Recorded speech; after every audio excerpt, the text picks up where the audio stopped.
Hello guys, এসিটাই leak হয়েছে। Outdoor খুলে cover টাভার খুলে লিক সারাচ্ছি। এখন তার খুলে ফেললাম, কাভার টাভার খুলে ফেলছি। খুলে ফেলে এখন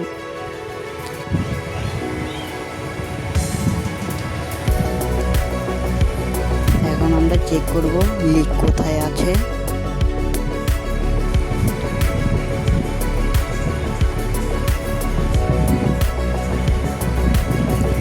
এখন ঝালাই করব আমরা। এখানে লিক ধরা পড়েছে, ঝালাই করব। ঝালাই করা শেষ হওয়ার পর কাভারগুলো লাগাচ্ছি। লাগানোর পর এখানে তারটা লাগাচ্ছি কম্প্রেসারের তারটা লাগানোর পর ভ্যাকুয়াম করছি। সেটা লাগানো শেষ, ভ্যাকুয়াম করছি।